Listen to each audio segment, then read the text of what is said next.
Assalamualaikum and a very good evening to the examiners, Sir Wan Muhammad Safwan. Today I will presenting my research proposal titled Factor Influencing Consumers' Intention to Use e-wallet During COVID-19 Outbreak. Today I will talk about research background, problem statement, research objective, research scope, research framework, and research methodology. We will start with the research background. E-wallet can be referred to an electronic device, an online service or application that allow a party to exchange digital currency units for product or services in electronic transaction with another party. In 2017, the annual growth of mobile transaction was compounded by 91%, with total of 106.1 million transactions.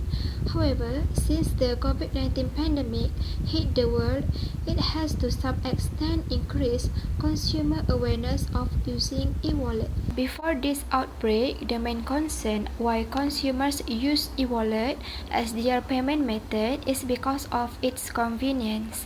The e-wallet offers all the features of today's wallet and allow users to quickly and securely make electronic business transactions. But since the outbreak began, consumer preference in using e-wallet have changed.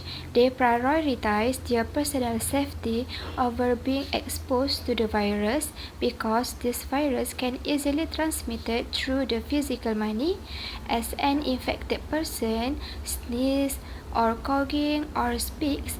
It can inanimate other things. In the study, researchers will use perceived usefulness, perceived COVID-19 risk, social influence, and trust as the factors that influencing consumers' intention to use e-wallet during COVID-19 outbreak. But researchers are more focused on perceived COVID-19 risk factor as this virus has just passed and is still spreading around the world. There is only a few studies that conducted on this particular factor. Now we will move to the problem statement. The first problem is lack of trust. Many consumers don't trust the digital transaction payment. They assume there is a deal breaker if someone else has access to their bank account. Second problem is transparency. There is an assumption in some countries that any transaction will lead to further higher taxes. For small business or hawker, they were hesitant to implement it because of the need to pay extra fees for payment platform. The third problem is their habits. Their lives are based on getting paid in cash and just buying themselves in cash.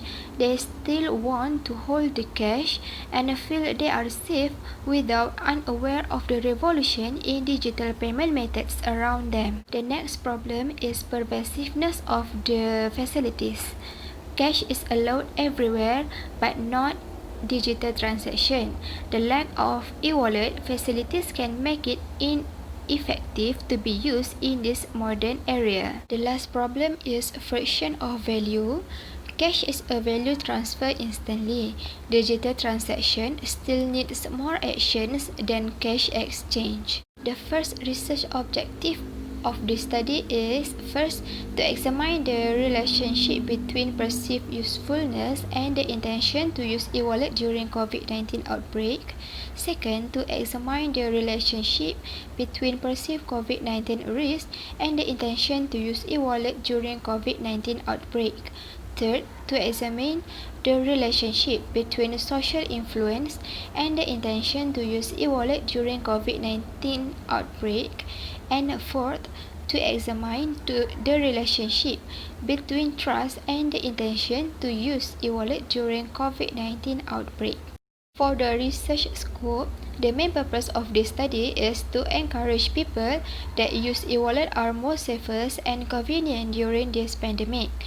The theory adopted of this study are the Technology Acceptance Model (TAM), Extended TAM, and Unified Theory of Acceptance and Use of Technology. Researchers will distribute the online questionnaire through Google Form. in order to facilitate researchers to get the data and keep the SOP to prevent the spread of the virus. The first theory used in the study is Technology Acceptance Model (TAM).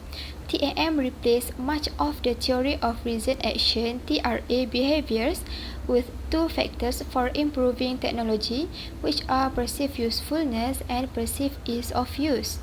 Another researchers improved TAM model by retaining the two main factors as the model was extended to other significant components.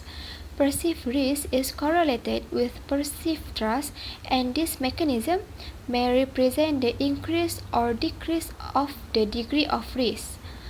Trust seems to be an important factor in resolving the individual fears of risk and uncertainty. The second theory used in this study is Unified Theory of Acceptance and Use of Technology. This theory attempts to clarify the purpose of users to use an information system and to use actions afterwards. Four main components in this theory are performance expectancy, effort expectancy, social influence, and facilitating conditions. The literature review of this study as has been shown in the slide.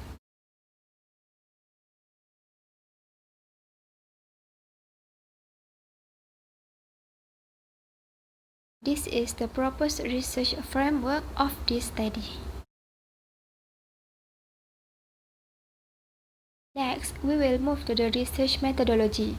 For research design, researchers use quantitative research. Quantitative research is a research technique that focuses on the quantification of data collection and analysis. Researchers prefer this technique because it is quick analysis. Next, the researcher use primary data as the data collection method. Primary data is the new data obtained and used for particular research purpose. The researcher used the data collected from the distributed questionnaire. For the sampling method, the target population of this study is the Faculty of Entrepreneurship and Business students of UMK that consists of 3-4 Act 2 students. The sample size is 385 based on the Craigie and Morgan formula, and the sampling technique, the researcher will use non-probability sampling, which is the convenience sampling. Next, the research instrument. For the questionnaire survey, the researcher will use the Google form link. For the questionnaire design, the questionnaire have three main sections, which are section A, section B, and section C. For measurement of variables, researcher will use a 5-point Likert scale, and the last part is data analysis. In data analysis, pilot test and reliability analysis, normality test will be conducted. In this section, this data analysis were conducted after distributing the questionnaire to the target population of this study. That's all from me. Thank you.